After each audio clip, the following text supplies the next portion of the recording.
Hi everyone, this is KCG. Thank you for joining me again on part 2 of the return to in-person work. If you haven't, please go ahead and subscribe. I'll be putting up more posts as we continue on this year and more executive orders come out. In addition to any other probably breakdown of OPM guidance that is produced. So I want to first, the part 2, if you haven't listened to part 1, please do so, because I definitely take the time to break down the executive order for return to in-person work. So today I want to focus more on the definition of remote work and telework, because a lot of people are jumping to, are jumping the gun on the telework piece when the executive guidance clearly only focuses on remote work. So let's first go through and break down what is telework and what is remote work. Okay, so this right here was the 2021 Guide to Telework and Remote Work in the federal government that was recently suspended with the OPM guidance, and we'll go into that later. But let me first break down what is telework and remote work. So if you turn to page 12 of the Telework guidance signed in 2021, it was redone because initially it only talked about telework, and then the guidance was recreated so that it can include telework and remote work. So this one right here is part 1, and it only covers telework arrangements, which is routine versus situational telework. Okay, so situational telework can be in reference to if it snows, or if someone is sick and they situationally need to telework, stuff like that. A telework arrangement is an agreement that is signed between the supervisor and the employee, in which they agree to come in, once per month or on an occasional time basis. So this is guidance for telework, and there's plenty of other tabs I have broken down here, but I really don't want to get into it too much. I just want to provide you a brief synopsis on telework. Okay, this is part 2. So if you were to pull up this guide, you want to look for part 2, and this will go over the remote work. Don't laugh. I know I have this thing printed off as paper. I mean, sometimes it is what it is. It's just easier to go through and cover things, especially if you need a highlight. And I got all my little beautiful tabs, which you don't see on this one because I guess I didn't really need to cover too much at the time with this portion. But anyways, so we hear right here that remote work is an alternative work arrangement that allows an employee performing their official duties at an approved alternative work site away from the agency's work site without regularly returning to the agency's work site during each pay period. So this was a bonus thing for OPM to offer federal agencies because it helped with recruitment and retention, because the private sector became so competitive that offering this was a boom to the federal government. Okay, so the most important thing now that I want to go over is the authority. So this again is the memorandum that was put out by OPM, and it says authorities. The next paragraph says OPM is issuing this guidance under the Telework Enhancement Act of 2010, which requires agencies to consult with OPM in developing telework policies. Okay, so let's take a pause and let's actually go to the Telework Enhancement Act, which was not rescinded or superseded in this memorandum. So I went to congress.gov, and this is where you can find the Telework Enhancement Act. Okay, and then let's scroll down here, and if you read this, the Telework Enhancement Act is just that. It is a Telework Enhancement Act. So it is to authorize employees to work from home, and also to develop continuity in case something was to happen. You want to make sure that the federal government is able to continue to work. just like when we had the pandemic, you know, you didn't want the government to shut down, or especially with DOD and our support to the soldiers when they're overseas. We need to make sure that there's continuity and we're able to keep going. So, you know, the show can't stop. So this is where we have the Telework Enhancement Act. Okay, instead of me rambling off agencies, this is whenever the guidance is referring to agencies, this is agencies. So you have Department of Agriculture, Department of Interior, all of these below are agencies, right? So each one of these can set their policy and guidance for their federal employees within the framework of OPM and any laws that are applicable. So starting with this matters. This matters if it has not been revoked. And it was not revoked with the executive order, because the executive order still only referred to remote, and it said if practicable.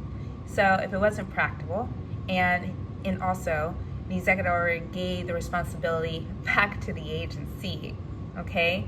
So remember that, supervisors, before we start making everyone's lives very difficult and taking away the morale. The morale is so important. So let's continue diving in, just so we can make sure everything is clear and not everything is being spun off in a political chaos. The breakdown of remote and telework matters because it's going to impact the federal employee potentially, depending on where they live.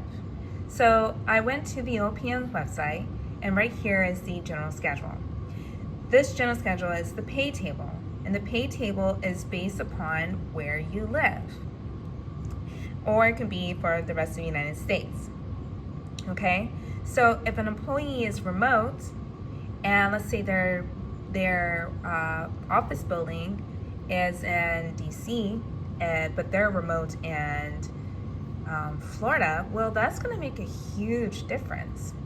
For one, does that employee who now lives in Florida, are they going to be able to afford to move to the Washington or DMV area and afford the housing or the apartment, especially as high as the interest rates are?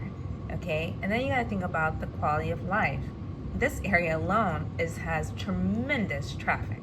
It might take you 2 hours just to get to work, and that's coming from even Stafford.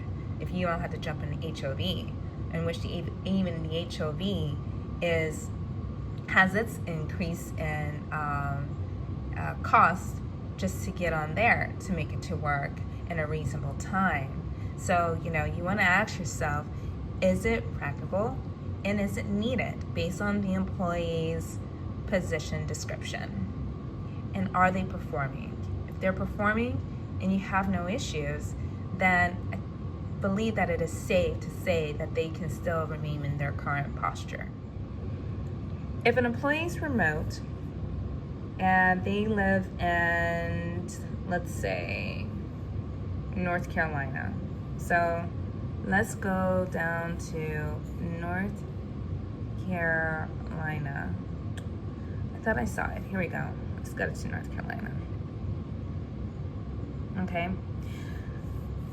This is what their salary would be. So let's say they are at GS13, step 1. But now they have to go back into the office. Now they have to leave North Carolina because their office is located in DC. So now you have to go down here and you have to adjust their salary from being a GS13 step 1, which is $110,000, to a GS13 step 1, $120,000.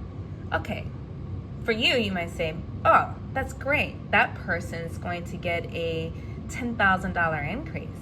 But are they? North Carolina, cost of living is probably a lot cheaper than what it is in the DMV area. So, something like that would have to be considered. And what I would recommend doing is probably creating a spreadsheet on all those who are locality is going to increase and those that would probably remain the same before you go and make any major changes. And additionally, their position description should be the main source of reason for requiring if this person needs to return in person to work. Remember, even though you have this executive order, this is all politics, okay? This is all politics. And at the end of the day, this executive order still gave the department and agency heads the authority to make decisions as deemed necessary, and if it is practical for them, look right here, to require the employees to return to in-person work.